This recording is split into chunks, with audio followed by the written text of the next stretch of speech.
a ustedes que nos dan la oportunidad de poder estrecharle la mano, como también a los hermanos y amigos que nos ven a través de los medios de comunicación masiva, ¿verdad? A través de las redes sociales. Así que hoy es un día más y una noche más que nosotros tenemos para agradecerle al Señor lo bueno que Él ha sido y lo bueno que es con cada uno de nosotros.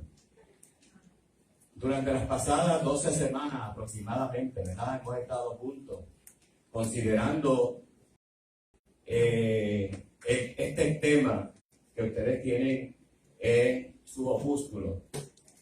El tema del secreto, ¿verdad? Del sufrimiento. Y la clase que tenemos hoy es la clase número 12, que se titula El secreto del contentamiento. Y una pregunta bien interesante, inmediatamente, que nos podemos hacer es cómo nosotros podemos encontrar alegría, ¿verdad?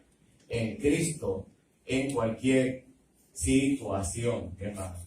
Hemos visto durante estos últimos 12, hubo clases que tomaron 2 miércoles, posiblemente 14 semanas. Hemos visto durante estas 14 semanas temas que han tocado lo más profundo de nuestro ser. Lo que por la gracia del Señor hemos estado esas 14 semanas aproximadamente, pues hemos aprendido muchísimo de lo que dice la palabra de Dios acerca del sufrimiento.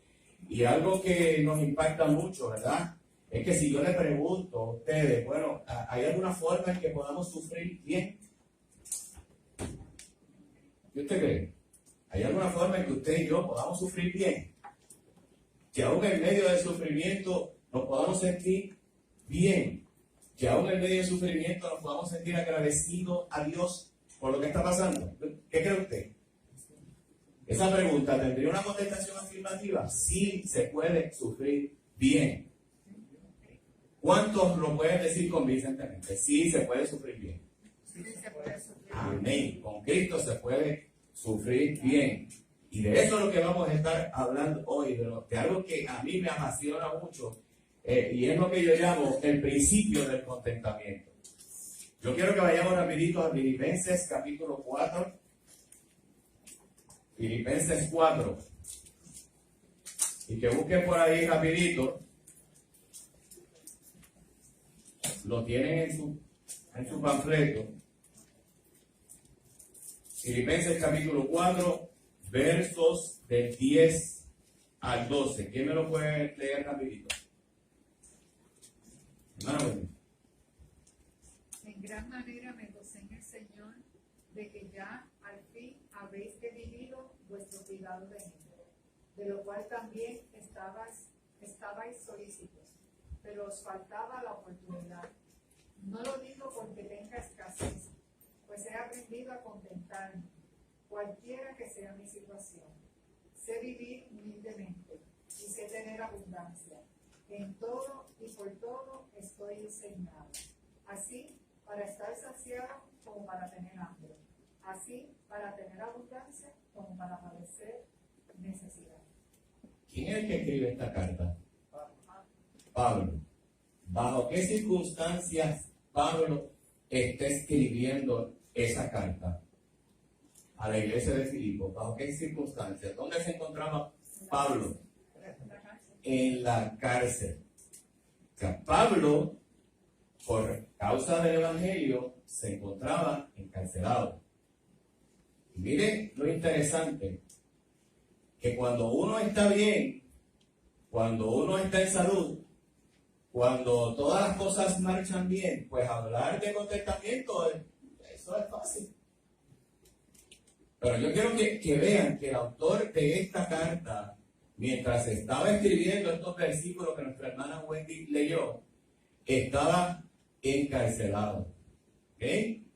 Y en esa situación, nosotros vamos a ver que hay una persona que está diciendo, mira, yo estoy pasando por oprobio, yo estoy pasando por vejámenes, yo estoy pasando por sufrimiento, pero yo he aprendido a contentarme, a recibir alegría, gozo, aún en medio de la situación en la cual yo esté pasando.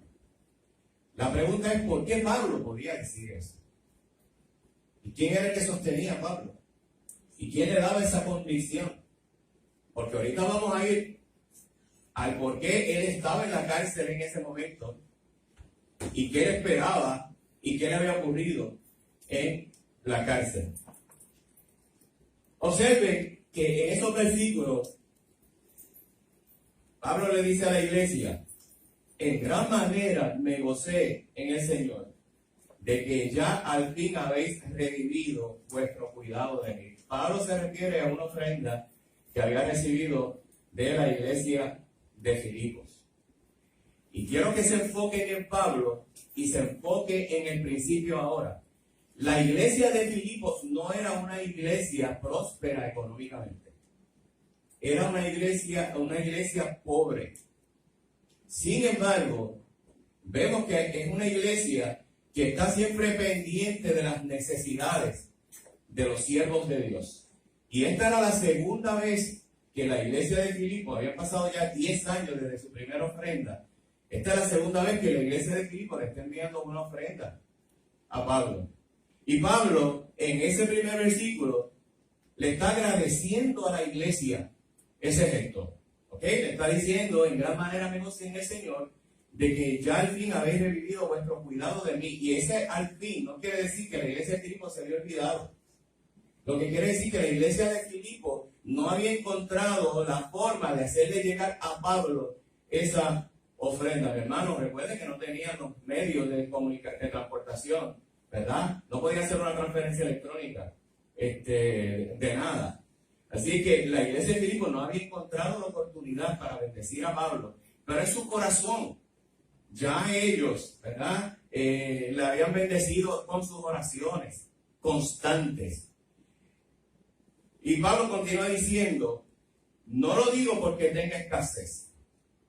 Quiero traerlo de la ofrenda, porque Pablo, aunque le está ofreciendo de corazón, ¿verdad?, a la iglesia de Filipos su ofrenda, él no va a hablar del contentamiento por la ofrenda que recibió.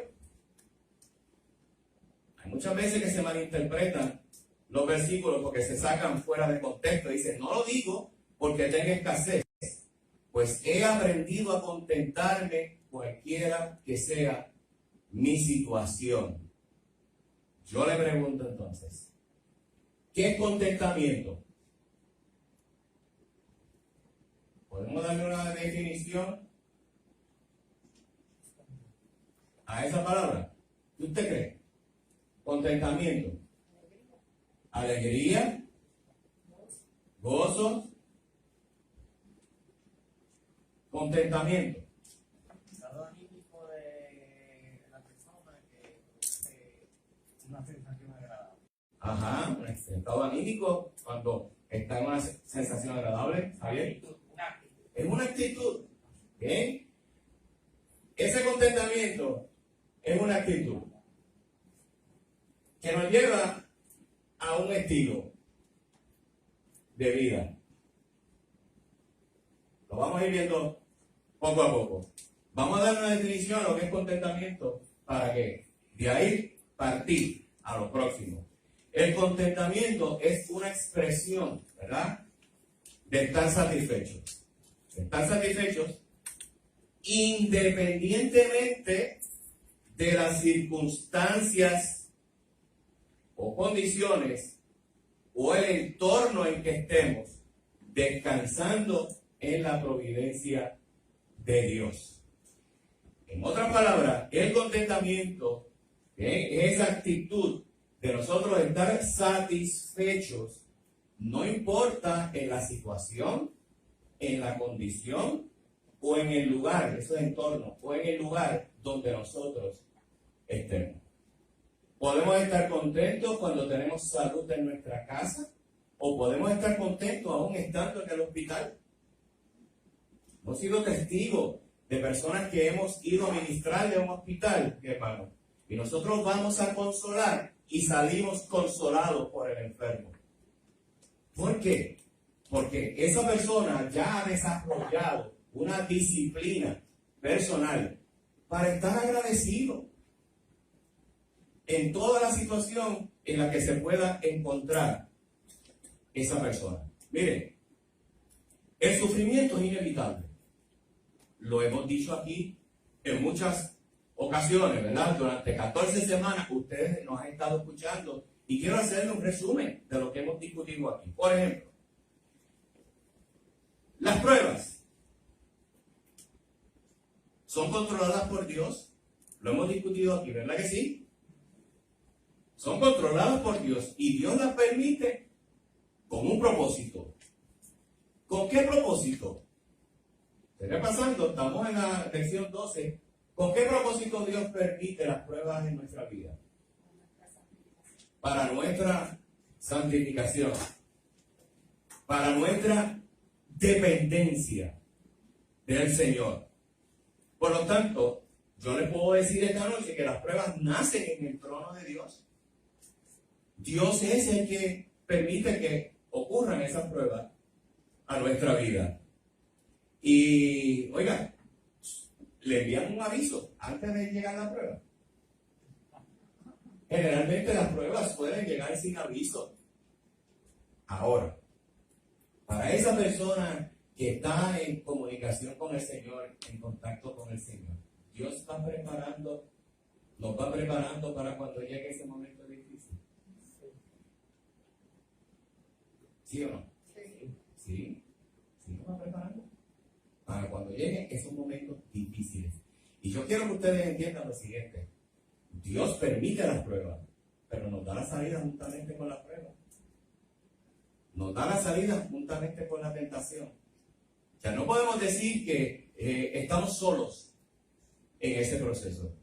Y eso es lo que Pablo le está diciendo a la iglesia de Filipo. He aprendido a contentarme cualquiera sea mi situación. Tengo mucho, estoy contento. Tengo poco, estoy contento. Porque en lo poco nosotros vamos a ver también la fidelidad de Dios. Pensando económicamente, la palabra nos enseña bien claro que no hay hijo de justo, ¿verdad?, que mendigue pan. Dios nos provee. Lo que pasa es que muchas veces en nuestra ansiedad y en nuestro dolor y en nuestro sufrimiento, como que no vemos la mano de Dios en el proceso. ¿Ok? Algo que quiero que entiendan y que discutimos aquí es que las pruebas sacan a flote lo peor de cada uno de nosotros. ¿Usted quiere saber realmente si amamos al Señor? ¿Usted quiere saber realmente si nos gozamos en el Señor? Deje que venga una prueba. Y ahí es donde realmente nosotros vamos a saber y va a aflorar en nosotros si realmente nosotros, ¿verdad?, dependemos del Señor y si confiamos en el Señor. Porque los cristianos muchas veces tenemos un problema grave y es que tenemos un conocimiento de que Dios es bueno. Tenemos un conocimiento de que el Señor está con nosotros. Pero en medio de las pruebas, cuando ese conocimiento se tiene que hacer vida, vivencia en nosotros, nos olvidamos de toda esa teología y nos olvidamos de todo lo que realmente nos dice la palabra con respecto a quién es Dios, aún nosotros estando en medio de las pruebas. Primera de Pedro, capítulo 1, verso 7, Pedro dice que es en medio de las pruebas que nosotros conocemos el estado real de nuestro corazón. ¿Por qué? Porque él dice que la fe se prueba. ¿Por qué dice Pedro? La fe se prueba por el fuego. O sea, que nuestra fe en medio del fuego, en medio de la tormenta, en medio de la enfermedad, en medio de la escasez, ahí es donde se está probando realmente nuestra fe en el Señor. Cuando nosotros vemos la historia bíblica y vemos lo que ocurrió con los apóstoles. Cualquier persona, ¿verdad?, que no profundice en la Escritura y no tenga el discernimiento de la Escritura y la revelación de la Escritura dirá, esos hombres fueron unos fracasados. Porque, ¿cómo terminaron todos? Excepto Juan. ¿Cómo terminaron todos? Perdieron su vida, siendo mártires. Pues si vamos a evaluar la vida de esas personas a la luz a la luz del mundo y de la evaluación que hace el mundo, diríamos que fueron unos fracasados. ¿Bien? Si vamos a evaluar a todos aquellos que nos habla el libro de Hebreos, en la galería de la fe que he mencionado aquí otras veces, pues diríamos que fueron unos fracasados si utilizamos los estándares del mundo. ¿Ok? Por lo tanto, mi hermano, hay un aspecto bien importante de lo que Pablo le está diciendo a la iglesia. Sé vivir humildemente y sé tener abundancia. En todo y por todo estoy enseñado. Así para estar saciado como para tener hambre. Así para tener abundancia como para padecer necesidad. Por lo tanto, el principio del contentamiento es una actitud y es un estilo de vida. Pero vamos a irlo...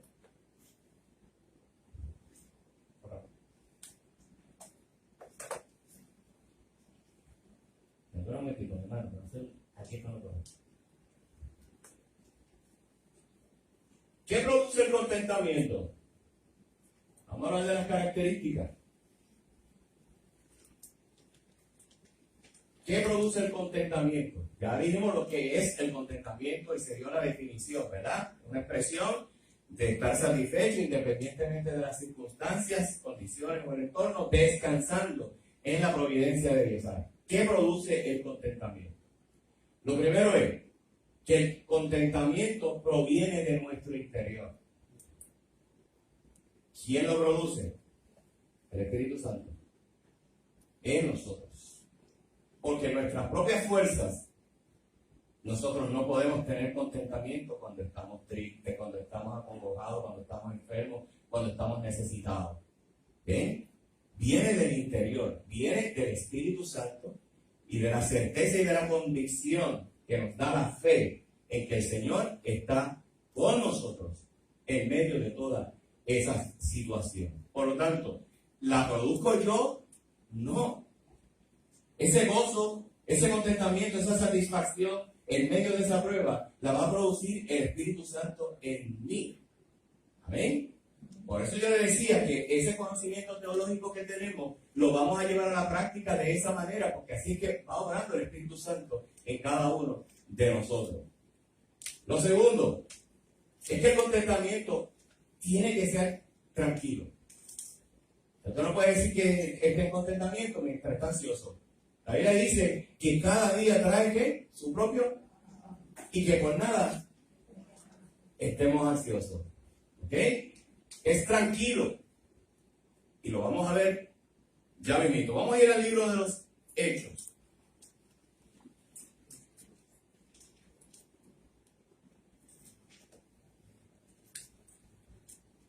Y vamos a ir al capítulo 16 del libro de los Hechos.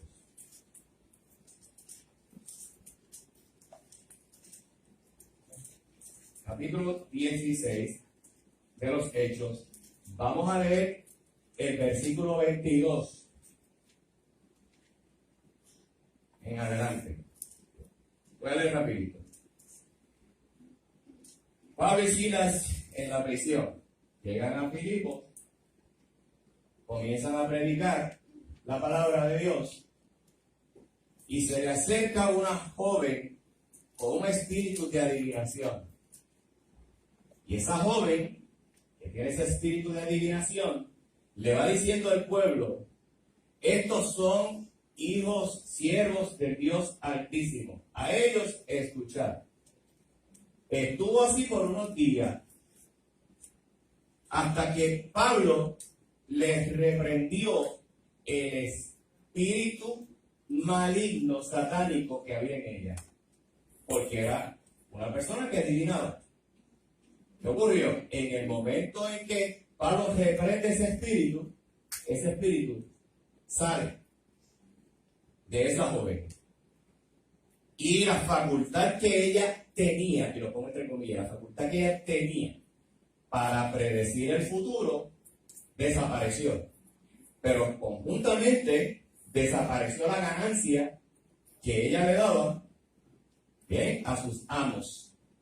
¿Por qué? Porque Filipos era una colonia romana y allí, ¿bien?, toda esta doctrina demoníaca, satánica existía y la promovían.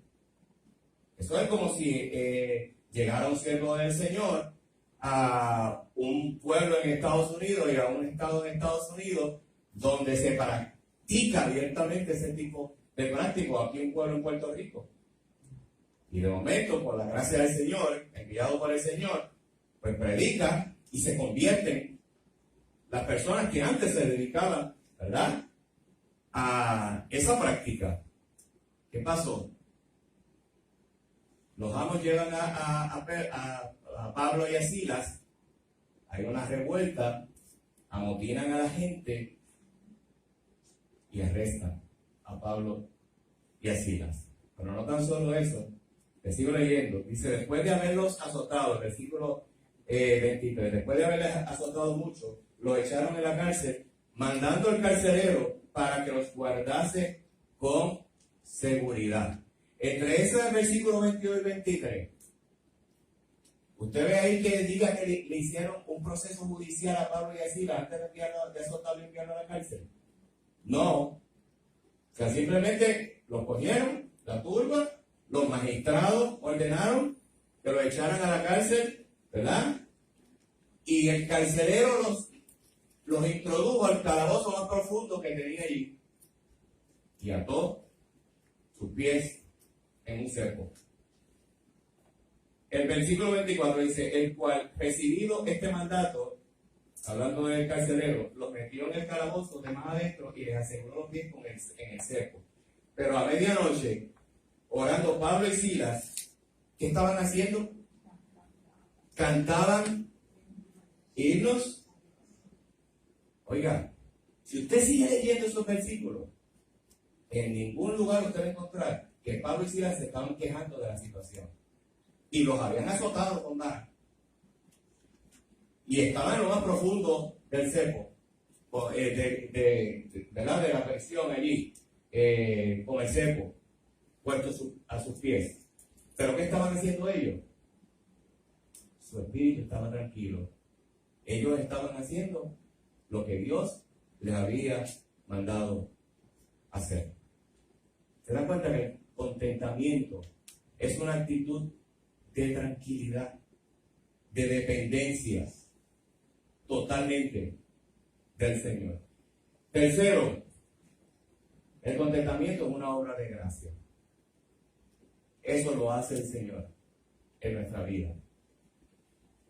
Y mientras más dependamos del Señor, más vamos a aprender a estar tranquilos, ¿verdad?, en medio de las circunstancias.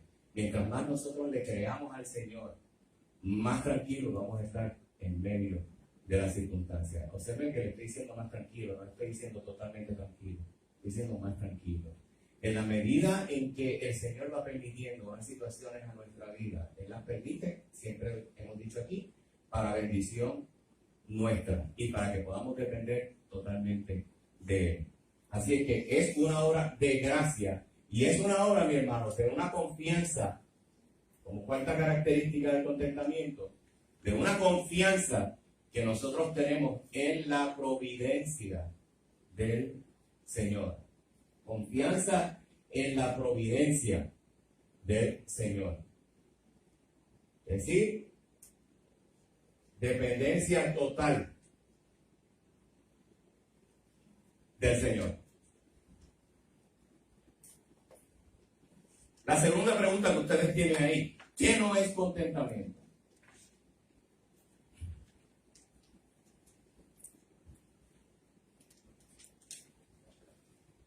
Quiero que vayamos a Romanos 15:20. ¿Quién me busca Romanos 15:20 rapidito?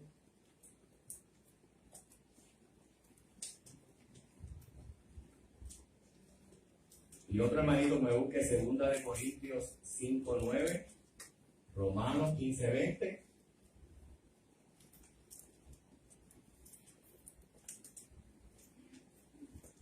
Y segunda de Corintios, les dije, 5:9.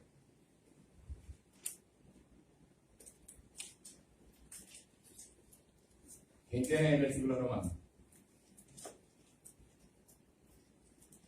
Hermana María. Amén. Dice, mi gran aspiración siempre ha sido predicar la buena noticia donde nunca antes se ha oído el nombre de Cristo y no donde otro ya ha comenzado una iglesia. Ajá. Su gran aspiración. Quiere decir que el contentamiento, cuando usted está, ¿verdad? Totalmente en el Señor, su deseo es que seguir predicando la palabra de Dios, seguir siendo ejemplo para los demás. Observen que Pablo tenía una ambición. Y tenemos que hablar un poquito de ambición, porque hay veces que nosotros decimos, bueno, para estar en contentamiento tengo que estar tranquilo, no puedo aspirar a nada, ¿verdad? No puedo ambicionar nada. Y Pablo está diciendo que él tenía una ambición. Y su ambición era predicar la palabra. ¿Ok? Cuando usted está atravesando por una situación difícil, por ejemplo, mucha ansiedad, etcétera, posiblemente un psicólogo le diga, cógelo con calma. No pienses muchas cosas, trata de pasar las noches tranquilas, eso es bueno. Seguro que sí. Pero eso no quiere decir que por el hecho de que yo estoy de esa manera, yo me voy a acostar en una cama y me voy a dejar morir. O sea, lo que quiero que entiendan es que el contentamiento no es el no tener ambición, el ser conformista. ¿Bien? Porque el ser conformista es un estado psicológico, ¿bien?, que nos lleva a nosotros a no hacer nada. ¿Me van siguiendo? O sea, cuando usted cae en el conformismo, usted lo que quiere es dejarse morir y no hacer absolutamente nada. Y hay muchas personas que caen en esto. Y hay distintas situaciones psicológicas que nos pueden llevar a esto. Así es que el contentamiento realmente no implica que no tengamos aspiraciones, ¿verdad? Que no tengamos una ambición.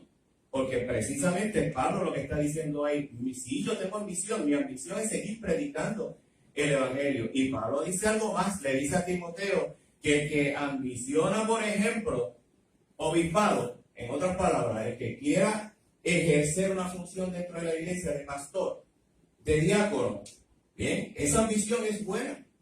Usted quiere servirle al Señor, eso es bueno. A eso es lo que nos llama el Señor.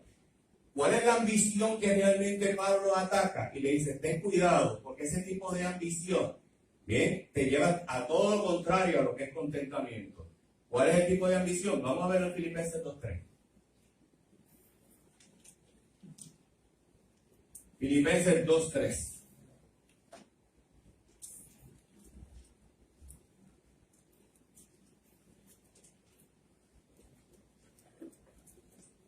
Vamos a ver si tu Biblia dice, nada hagáis por contienda o por vanagloria, antes bien con humildad, estimando cada uno a los demás como superiores a sí mismo. ¿Cuál es la ambición que Pablo dice que no debemos tener? Esa ambición egoísta. Todo lo que hacemos por contienda, todo lo que hacemos para nosotros vanagloriarnos, todo lo que hacemos, ¿verdad?, sin humildad, cuando realmente no lo hacemos con el amor de Dios para servirle a las personas. Eso es una ambición que es pecado. Y Pablo le está diciendo ahí a la iglesia también de Filipos, no hagan nada por contienda, no hagan nada para ustedes vanagloriarse, hagan todo, ¿verdad?, todo el bien que puedan con humildad, reconociendo que lo hacen para el Señor. Le voy a decir lo siguiente. La palabra servicio envuelve sacrificio. Escuche bien. Envuelve sacrificio. La palabra dar envuelve sacrificio. Ya mismo le voy a explicar. ¿Por qué? Porque cuando usted sirve para el mundo, usted espera una recompensa inmediata del mundo. Cuando usted le hace un favor a una persona, usted espera que ese favor sea agradecido. Y que esa persona sea agradecida, ¿verdad? Por ese favor que usted le hace. Y no tan solo eso, muchas veces usted dice, pero yo sirvo, pero también para que en algún momento determinado me sirva. Cuando usted da, y usted no da con la actitud correcta, como dice Pablo ahí, ¿para qué usted está dando? Para la gloria personal. ¿Ha conocido usted personas así? Usted lo ve, por ejemplo, estas empresas que en los telemaratones donan una cantidad de dinero, pero que llevan un cheque así de grande. Y frente a los medios de televisión, de las redes sociales, la empresa tal, pues dio tantos para esa causa. ¿Qué es lo que está buscando esa persona? Si usted supiera que legalmente todo eso que ha dado esa empresa para esa asociación, lo puede deducir de su planilla. ¿Qué dio? Nada. Ahora, cuando usted en silencio, que nadie sepa lo que usted dio, bien, que su mano derecha no sabe lo que hizo su izquierda, pues usted está dando para la gloria de Dios y no para la gloria personal. Y cuando usted sirve independientemente de la recompensa o la respuesta que usted tenga de allá para acá, y usted lo está haciendo como si fuera para el Señor, usted tiene contentamiento. Cuando esperamos algo a cambio y no lo recibimos, no va a haber contentamiento. ¿Estamos claros? Lo que va a haber es desilusión, frustración, desánimo. ¿Ok? Mire, contentamiento no es ambición ni tampoco implica indiferencia ante las circunstancias. ¿Ok? Si yo estoy contento, Pablo dice que yo no puedo ser indiferente a lo que está ocurriendo a mi alrededor. Si yo estoy contento con el Señor y con lo que tengo, con lo que Dios me ha dado, ese contentamiento debe producir en mí un agradecimiento tal al Señor. Que ese agradecimiento me debe llevar a mí a amar al perdido, a evangelizar, a llevarle comida al necesitado. ¿Bien? ¿Por qué? Porque el contentamiento produce gozo, produce paz en mi vida. Aún estando enfermo, podemos ser de consuelo para otros. Dígame si a usted no le ha pasado. Posiblemente a usted le ha pasado. Que aún usted estando enfermo, usted le puede servir de consuelo al que usted tiene al lado en el hospital. ¿Por qué? Porque el que tiene ese contentamiento que proviene de Dios no puede callar lo que Dios ha hecho en su vida. ¿Qué estaba haciendo Pablo y Silas? Fueron azotados, estaban encarcelados, pero ¿qué estaban haciendo? No estaban quejando. Estaban cantando himnos y salmos al Señor. Así que no es una indiferencia emocional, ¿verdad? En cambio, el contentamiento, como le acabo de decir, es capaz de producir en nosotros gozo, paz, y no tan solo eso, aún en medio de las circunstancias difíciles que estemos pasando, podemos estar con una actitud, ¿verdad?, de que el Señor está con nosotros y de que hemos vencido lo que nos está ocurriendo a nuestra vida. Yo le decía recientemente al pastor que cada vez que yo voy a la palabra y, por ejemplo, yo veo a un Esteban que mientras es lapidado lo están apedreando, simplemente Esteban mira a los cielos, ve los cielos abiertos y le pide al Señor que no tome en cuenta el pecado de aquellas personas allí. ¿Cómo usted puede hacer eso? Bueno, por ese contentamiento y ese gozo que solamente produce el Señor en nuestra vida. Por eso le dije que viene del interior, lo produce el Espíritu Santo, es tranquilo, bien, no nos estamos quejando. Es una obra de gracia que va haciendo el Señor y que va perfeccionando en nosotros y produce en nosotros esa confianza plena en la providencia del Señor. ¿Okay? ¿Cómo podemos encontrar el contentamiento?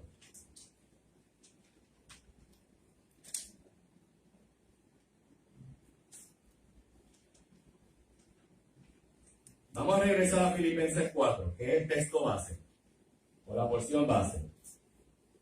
Filipenses 4. Observen que en el versículo 11, Pablo dice, he aprendido a contentarme. Y en el versículo 12 nos dice que ha aprendido a contentarse ¿en qué?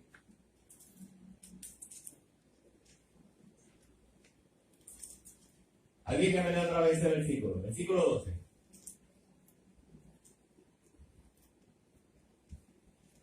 Versículo 11 y 12. ¿Quién me lo lee? Hermano, de Filipenses 4. Sé vivir humildemente y sé tener abundancia. En todo y con todo estoy enseñando. Así para estar saciado como para tener hambre. Así para tener abundancia como para padecer necesidad. En todo momento. En todo momento. Versículo 12. En todo y por todo estoy enseñado. Este es el primer principio para encontrar el contentamiento.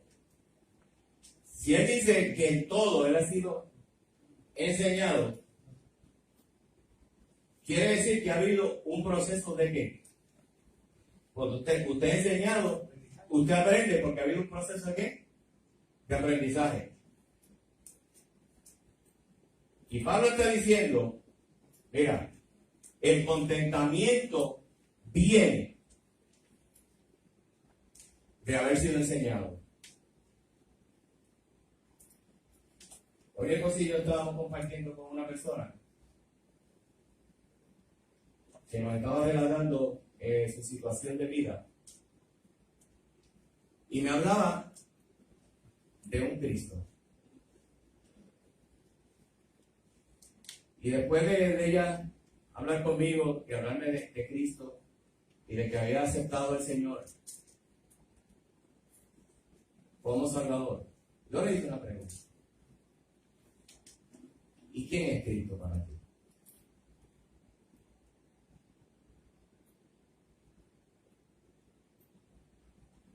Cuando usted dice que usted aceptó a Cristo, la pregunta es, ¿a qué Cristo hemos aceptado?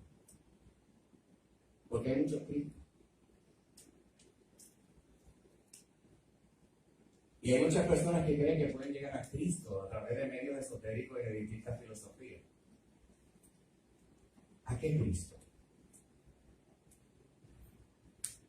Al Cristo que, como dice alguna filosofía, tú puedes llamar por teléfono y hablar con él.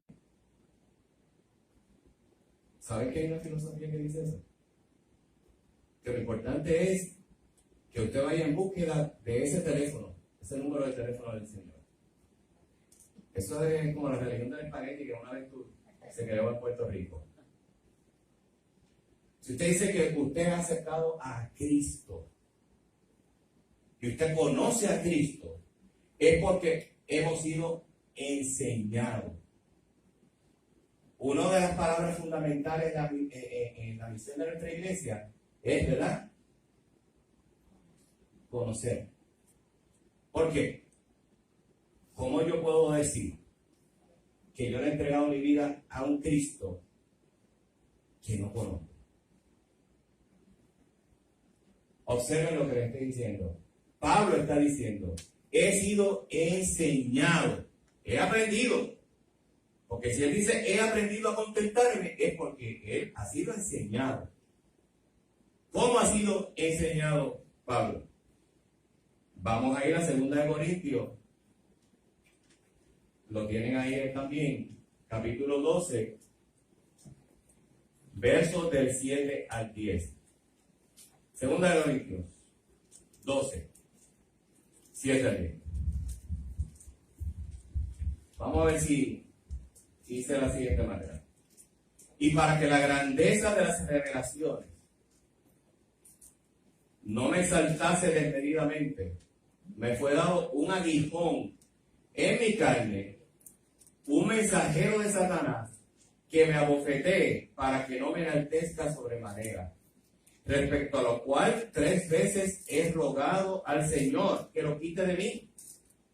Y me ha dicho: bástate mi gracia, porque mi poder se perfecciona en la debilidad. Por tanto, de buena gana me gloriaré más bien en mis debilidades, para que repose sobre mí el poder de Cristo. Por lo cual, por amor a Cristo, me gozo en las debilidades, en afrentas, en necesidades, en persecuciones, en angustia, porque cuando soy débil, entonces soy fuerte. Oye, Pablo tenía un aguijón, no sabemos. La palabra no nos dice cuál era el aguijón, pero ese aguijón lo incomodaba, ese aguijón lo molestaba, y en 3 ocasiones glorió al Señor, y el Señor simplemente le contestaba de la misma manera: Pablo, bástate mi gracia. Usted nunca se ha preguntado por qué el Señor no le quita ese aguijón a Pablo. Porque él mismo da la respuesta ahí rapidito. ¿Por qué no le quitó ese aguijón? Para que el poder de Dios se perfeccionara en él. ¿Le está enseñando o no le está enseñando lo que dijimos ahorita de depender del Señor y no de él? O sea, observe lo que dice ese versículo 10. Por lo cual, por amor a Cristo, me gozo en las debilidades, en afrenta. Oiga, ¿cómo una persona se puede gozar en sus debilidades, en sus afrentas, en las necesidades que tiene, en las persecuciones, en las veces que estuvo en la cárcel, las veces que lo bajaron, la vez que lo bajaron por un muro, ¿verdad? Los otros discípulos. Oiga, ¿cómo se puede decir que podemos sufrir con gozo? Pablo lo está diciendo ahí. ¿Por qué? Porque he sido enseñado para padecer. ¿Qué produce la paciencia? ¿Qué produce la paciencia en nosotros? Cuando usted es una persona paciente, vive de esta forma. Está tranquilo, esperando en el Señor. Pero ¿qué es lo que produce la paciencia? ¿Ah? Paz. Pero ¿cómo el Señor va produciendo en nosotros esa paciencia? Por la fe, pero no a través de la prueba.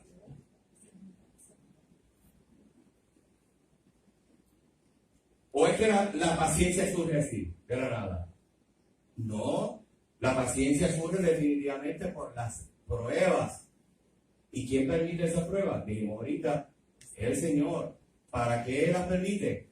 Para que yo pueda ser enseñado.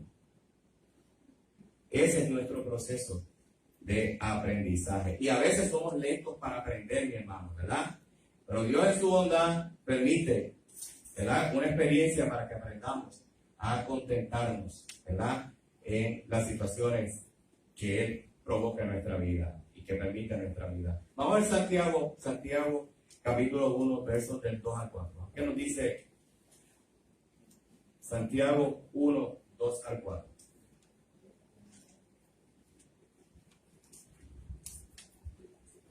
Ahí tenemos otro pasaje que nos enseña, que nos dice que somos enseñados.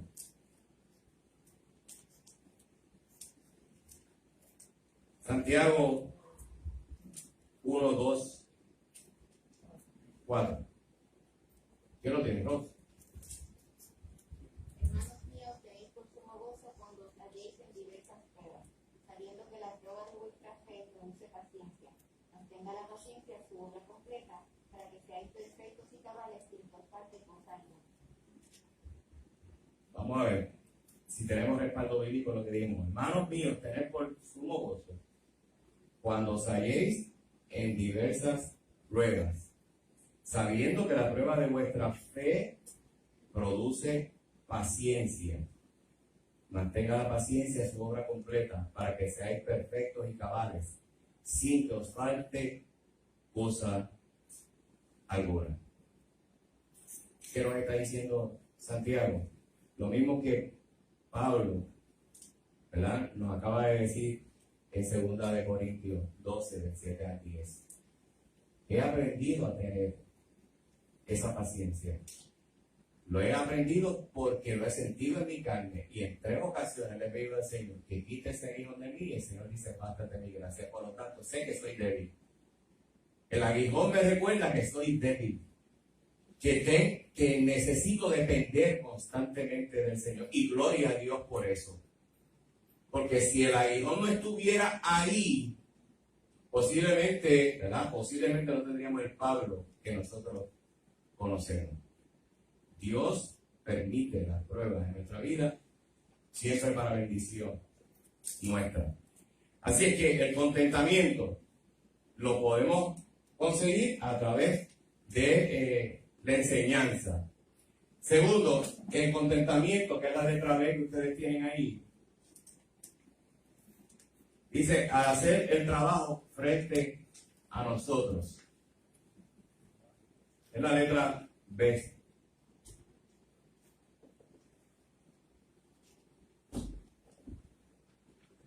Filipenses 2, 12 al 13.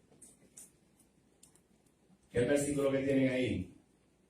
Dice de la siguiente manera: por tanto, amados míos, como siempre habéis obedecido, no como en mi presencia solamente, sino mucho más ahora en mi ausencia, ocupaos en vuestra salvación con temor y temblor, porque Dios es el que en vosotros produce así el querer como el hacer, por su buena voluntad. ¿Lo encontraron, verdad? Filipenses 2, 12 al 13. ¿No están? Ah, ¿qué pasa? Ah, ok, saliendo. Pero lo que tienen es lo primero. Está bien, eso es un error allá de las copias. Pero mire, el bosqueo es bastante largo. Caramba. Oye. Está bien. Filipenses 2, 12 al 13. Entonces vamos a tener que tomar calma, porque por razón que yo veía cara de estaba medio perdido ahí. Ok. La pregunta que nos estamos haciendo es el contentamiento. ¿Cómo podemos encontrar el contentamiento? Y les dije que lo primero es por la experiencia. ¿Ok? Por la experiencia. Y ya lo explicamos. El punto 2, o la B, que se supone que estuviera en el bosquejo, dice que nosotros podemos aprender, podemos encontrar el contentamiento y podemos aprender a estar contentos en la situación cuando nosotros hacemos el trabajo que Dios nos ha mandado hacer. Y mire, el texto base es Filipenses 2, 12 al 13. Y lo leo. Por tanto, amados míos, como siempre habéis obedecido, no como en mi presencia solamente, sino mucho más ahora en mi ausencia, ocupaos en vuestra salvación, con temor y temblor, porque Dios es el que en vosotros produce así el querer como el hacer por su buena voluntad. ¿Qué Pablo está señalando ahí? Ok, ¿quieres tener contentamiento? Pues para tener contentamiento, además de que vas a ser enseñado a través de las pruebas a tener ese contentamiento, lo otro es que tú hagas lo que Dios te ha mandado hacer. ¿Ok? Si Dios te mandó a servir, sirve al Señor. Si eres pastor, sirve al Señor. Si eres el diácono, sirve al Señor. Si enseñas a los niños, sirve al Señor. Porque dentro de la iglesia, después que el Señor nos hace el primer llamado a la salvación, lo próximo que el próximo llamado que el Señor nos hace, mi hermano, es al servicio. ¿Sabe por qué? Porque no hay algo que produzca más contentamiento y gozo en una persona cuando le sirve a los demás. El Señor decía, yo no he venido a ser servido, sino que he venido ¿a qué? A servir. Y cuando usted le sirve a una persona y lo hace con la actitud correcta, porque es lo que dice Pablo aquí en Filipenses, el Señor produce en nosotros el querer como el hacer. Usted se goza en lo que usted está haciendo. ¿Bien? ¿Por qué? Porque sabe que lo está haciendo para el Señor.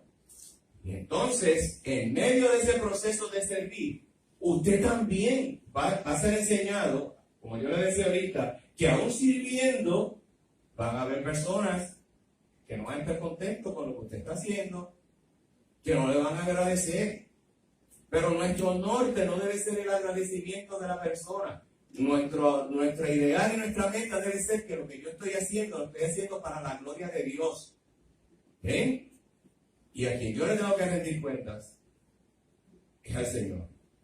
Y es lo que Pablo está diciendo ahí. Tienen que ocuparse en la salvación, ¿verdad? En el crecimiento, en querer crecer en el Señor, en la santificación en nuestra vida. Lo tienen que hacer con gozo, lo tienen que hacer con alegría. Y tercero, otra de las formas en que podemos aprender el contentamiento es a escuchar la verdad en lugar de las emociones. Escuchar la verdad en lugar de las emociones. Mire, cuando estamos en sufrimiento, en el dolor, las emociones a menudo hablan más fuerte que la verdad. Cuando usted está sufriendo, nos centramos en el sufrimiento y nos olvidamos de esa verdad. Y podemos sentir a veces que Dios no está ahí con nosotros. Podemos sentir algunas veces que nos vamos a ir fuera del control, que vamos a perder el control. Pero nosotros tenemos que volvernos a enfocar en el Señor. Pablo dice en Romanos capítulo 8, verso 28, que para el que cree, todas las cosas ayudan a bien. Y las condiciones pueden cambiar, pero Dios es inmutable. Las emociones son engañosas. Cuando nosotros nos dejamos llevar por las emociones, nos olvidamos entonces de la verdad. Y lo que le estoy diciendo es que cuando estamos sufriendo, muchas veces el dolor y el sufrimiento habla más alto y más fuerte que la verdad que yo conozco. Así que tenemos que pedir al Señor que produzca en nosotros el querer como el hacer. ¿Por qué? Porque yo conozco la verdad y tengo que vivir conforme a esa verdad, aún estando en sufrimiento. Amén. Podemos sentir todo tipo de emociones, pero siempre creyéndole al Señor. Podemos estar en crisis, algunas veces creemos que perdemos el control y que estamos en un miedo constante, pero la palabra dice que el temor a Jehová echa fuera. Todo temor, todo miedo, toda ansiedad. Y esa es nuestra fe. Por lo tanto, podemos estar contentos, mi hermano, y podemos practicar el contentamiento cuando nosotros estamos verdaderamente satisfechos en Cristo. Y esa es la cuarta. Estar totalmente satisfechos en Cristo. Filipenses 4, 12 al 13 nos dice: en todo y por todo estoy enseñado. Todo lo puedo en Cristo, que me fortalece. Y ese versículo fundamentalmente, para no sacarlo fuera de contexto, tiene que ver con la economía, ¿verdad? Y Pablo le estaba diciendo, yo le agradezco su ofrenda, pero yo quiero que ustedes sepan que aprecio su ofrenda, pero yo he aprendido a estar contento, tenga ofrenda o no tenga ofrenda, porque todo yo lo hago como si fuera para el Señor. Y el que produce en mí el contentamiento, volvemos otra vez, no somos nosotros, no es nuestra obra de gracia, sino es la obra de gracia del Señor hacia nosotros. Quiero terminar resumiendo entonces lo siguiente. Las pruebas, como dijimos hace un momentito, nos brindan una excelente oportunidad para crecer en nuestro conocimiento de Dios y de su camino. Y son una escuelita, mi hermano. Recuerden siempre, vamos a ser enseñados. Ese proceso de aprendizaje va a estar ahí. Y en medio de las pruebas, mi hermano, no nos dejemos controlar por los miedos y la angustia, porque muchas veces perdemos de vista la verdad de Cristo. La fe verdadera rehúsa dejarse controlar por el temor, aunque podamos tener una lucha inicial con nuestra situación, ¿verdad? Lo importante es que nosotros podamos renovar nuestra mente, como nos dice Pablo, porque Dios cuida de nosotros. Y cuando recordamos lo que nos dijo el Señor en el Evangelio de Juan, en el mundo vamos a tener aflicciones, pero confiad, yo he vencido al mundo. ¿Alguna pregunta? ¿Alguna duda? Perdonen lo del bosqueo, no sabía que estaba incompleto. Así que, vamos a orar. Padre, delante de tu presencia, vamos nuevamente. Señor, te adoramos y te exaltamos, Señor. Gracias por este tiempo que tú nos has permitido, Señor, compartir tu palabra. Señor, te pedimos que la podamos atesorar y que podamos seguir aprendiendo de ella, Padre Santo. Y que tú toques el corazón de los que han escuchado tu palabra. Que tú ministres a la vida de ellos, Señor. Que sea tu Espíritu Santo el que abra el entendimiento y haga la obra de gracia, la obra redentora y salvadora, Dios. Bendito sea tu nombre, Dios eterno, hoy y por siempre y por toda la eternidad. Gracias, Señor. Amén.